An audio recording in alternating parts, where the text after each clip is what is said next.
नमस्कार दोस्तों, मिथिलांचल एक्सप्रेस में आप सभी का स्वागत है। हसन चौक समेत पिछले दिनों रेणु देवी के 3 दुकान का ताला तोड़कर लूटपाट का जबरन दुकान में कब्जा करने का मामला आया प्रकाश में। दरभंगा जिले के नगर थाना अंतर्गत हसन चौक के समीप पिछले दिनों लूटपाट की घटना सामने आया था, जिस पर रेणु देवी आज मीडिया से बयान देते हुए कहा कि जय मां दुर्गा फ्लैक्स वाला भवन में उत्तर वाला 3 दुकान उनका है, जिसमें जय मां दुर्गा फ्लैक्स के प्रोपराइटर पिछले दिनों पुलिस के सामने ताला तोड़कर दुकान पर जबरन कब्जा कर लिया। हाई कोर्ट के आदेश को दिखाते हुए रेणु देवी ने कहा कि वर्ष 2005 में मुझे तत्कालीन सदर एसडीपीओ द्वारा नगर थाना के माध्यम से 3 दुकान को मेरे दखल में करवाया गया था। उसके बाद से वह सामने वाली दुकान में मेडिकल शॉप और पिछले 2 दुकान को किराए पर लगाई हुई थी, जिनका उनके पास किरायानामा भी है। उनके पति की मृत्यु के बाद वह दुकान बंद कर अपने घरेलू जिंदगी में व्यस्त हो गई थी। इसी क्रम में 21 जनवरी को एक घटना सामने आई, जिसमें जय मां दुर्गा फ्लैक्स के प्रोपराइटर बैजनाथ प्रसाद महतो अपनी ही दुकान का कुछ सामान को बाहर में बिखेर कर हंगामा किया, जिस पर रेणु देवी जब वहां पहुंची तो उनके साथ भी बदसलूकी की गई। तो रेणु देवी वहां से वापस लौट आई और मीडिया के माध्यम से उन्हें जानकारी मिली कि जय मां दुर्गा फ्लैक्स के प्रोपराइटर पुलिस की मौजूदगी में रेणु देवी की दुकान का ताला तोड़कर पहले लूटा और फिर दुकान पर कब्जा कर लिया। रेणु देवी ने यह भी कहा कि बैजनाथ प्रसाद महतो पंचनामा को दिखाकर यह दावा कर रहे हैं कि वह तीनों दुकान उनकी है। वास्तविकता में यह है कि पंचनामा से जमीन बिक्री नहीं होता है और हाई कोर्ट का आदेश इस संबंध में आया हुआ है। उसके बाद भी बैजनाथ प्रसाद जबरन कब्जा किया और कुछ लोगों पर मुकदमा भी दर्ज किए हैं, जो कि सरासर गलत है। यदि पुलिस प्रशासन हाईकोर्ट के आलोक में रेणु देवी को दखल कब्जा नहीं कराती है तो मजबूरन उन्हें हाईकोर्ट की शरण में जाना पड़ेगा। रेणु देवी ने यह भी कहा कि पुलिस प्रशासन के मना करने के बाद भी बैजनाथ प्रसाद दुकान पर का ताला तोड़कर मेरी दुकान में घुस गए, यह पुलिस के लिए भी एक चुनौती है। रेणु देवी ने सवाल खड़ा करते हुए बोली कि कैसे बिना मजिस्ट्रेट के पुलिस की मौजूदगी में बैजनाथ प्रसाद ताला तोड़ा और दुकान पर कब्जा किया और अभी घर बना रहा। रेणु देवी ने कहा कि अतिशीघ्र दरभंगा के वरीय पुलिस अधीक्षक और जिला अधिकारी समेत कई पदाधिकारियों से इस संदर्भ में मिलकर न्याय की गुहार भी लगाएगी। अब सुने वीडियो के माध्यम से मीडिया से बात करते हुए उन्होंने क्या कुछ कहा। कैसे मेरी जब जमीन है तो वो कैसे लिया?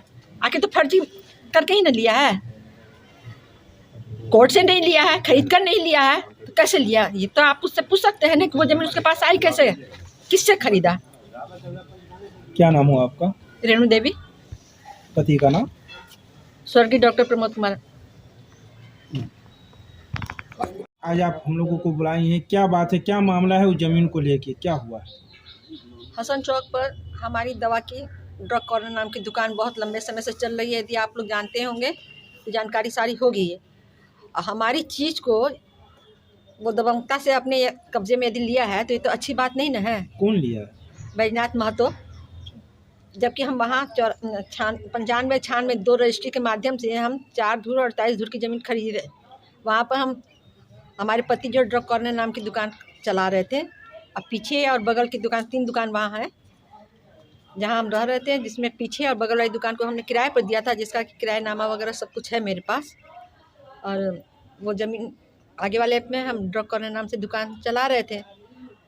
बराबर वो हमको टॉर्चर करता रहा, वो हथियाने हड़पने की कोशिश करता रहा। और इस दौरान जो है, जब हम लोग रात को दुकान बंद करके चले आए, उसने हमारी दुकान को लूट लिया। कब की बात है? ये हमारा मामला 2002 से फंसता चला आ रहा है। लूटा था कौन? बैजनाथ महतो, कैलाश महतो, सूरज महतो, जो कि अब नहीं रहे, उनके भतीजा लोग और वहाँ के स्थानीय लोगों को मिला करके उसने ऐसा काम किया था। खबर आई, हम लोग सुबह में गए, पुलिस प्रशासन वगैरह सब कुछ हुआ। जो प्रक्रिया आप लोग भी जानते हैं कि ऐसे में क्या होता है। ऑन द स्पॉट वो हमेशा भागा रहता है। 2 बार उसने मेरे साथ ऐसा किया, उसने 3 बार किया, लेकिन 2 बार हमको मजिस्ट्रेट नियुक्ति के दौरान के मार्फत से हमको दुकान मिला, हमारी जमीन पर कब्जा मिला, लेकिन फिर भी उसने हमको हमेशा टॉर्चर किया। लास्ट में फिर हमारे पति भी इन सब बातों से जो है हरासमेंट में डिप्रेशन में आकर ब्रेन हेमरेज की वजह से वो भी नहीं रहे। हम अकेले पड़ गए उस दौरान। हम वहाँ घर अकेले पड़ जाने की वजह से, मेरा बेटा भी कोई बड़ा नहीं था उस समय, हम वहाँ से हट गए थे। और अभी पता चला उस दिन 21 तारीख को कि उसने फिर वैसा ही वारदात किया है। सारा सामान जो है, अपना सामान तो उसने फेंका ही, फेंक कर माहौल बनाया। और उसके बाद पुलिस वगैरह, प्रशासन वगैरह को बुला करके उसके सामने मेरी दुकान का ताला तोड़ दिया और बोला कि मेरी दुकान लूट ली गई है, जबकि हमारी दुकान को लूट लिया। उसके बाद तो हम फिर घर बहुत प्रॉब्लम में महसूस करते हुए, हम तो बहुत डिस्टर्बेंस हुआ, बीपी वगैरह का प्रॉब्लम हो गया हमको। लोग ने हमको वहाँ से हटा दिया। हम घर आए, फिर पता चला हमको प्रशासन, ये आप लोग के मार्फत से ही, कि प्रशासन के मौजूद रहते ही उसने मेरी दुकान का ताला तोड़ दिया और सारा सामान फेंक दिया। अब आप लोग खुद बताइए कि यदि हमारी ज़मीन है तो उस पर कैसे वो काबिज हो सकता है? हमारे पास सारा कोर्ट का ऑर्डर है, उच्चतम न्यायालय का ऑर्डर है। आप जमीन की बात कर रहे हैं, आपने जमीन कब खरीदी थी? हमने 2 किराला के मार्फत से 95-96 में ज़मीन खरीदी। किससे खरीदी थी? हमने खरीदा था शीला देवी से। शीला देवी अग्रवाल से। क्या उसी के नाम से जमीन है? हाँ, ज़मीन उन्हीं के नाम से, आप लोग पेपर देख सकते हैं। अच्छा।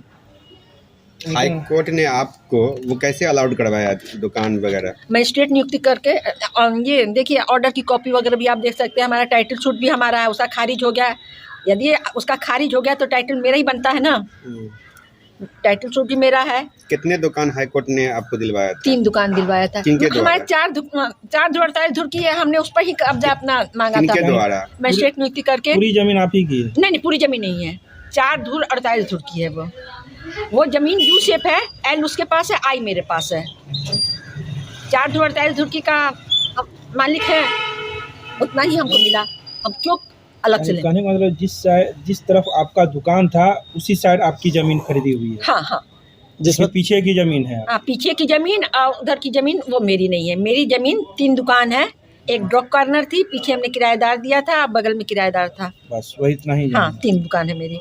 अब आपके साथ ये घटना घटी है, क्या करेंगे इस पर? यदि आप लोग के सहयोग से, प्रशासन के सहयोग से हमको न्याय मिलता है तो सुलभ बात है, जो कि एक नागरिक का अधिकार भी होता है। और यदि नहीं होगा तो फिर हमको पुराने समय की तरह फिर आगे की कार्रवाई हमको फिर न्यायालय, उच्च न्यायालय वगैरह का शरण लेना पड़ेगा। क्या आप इस संबंध में जिलाधिकारी या किसी पदाधिकारी से मिलने जाएंगे आप?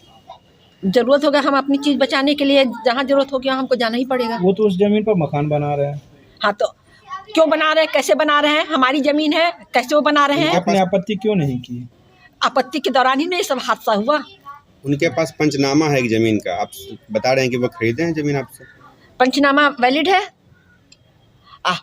पंचनामा शहर में चलता है, आप लोग बताइए। अब पंचनामा बनाने का वजह एक बताइए, जब यदि आपकी गर्दन फंसी हो तो आप पहले अपनी गर्दन बचाएंगे या प्रॉपर्टी बचाएंगे? आप लोग खुद बताइए। पंचनामा कैसे बना? पंचनामा आप कुछ भी कर सकते हैं, झूठा आप बना सकते हैं। उस पंचनामा पर आपका साइन है या नहीं? आजकल तो दुनिया में फर्जी सब काम होता है, फर्जी काम का कोई वो है?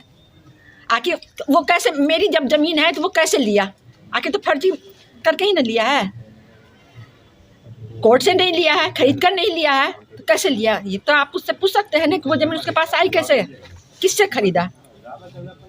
क्या नाम हो आप?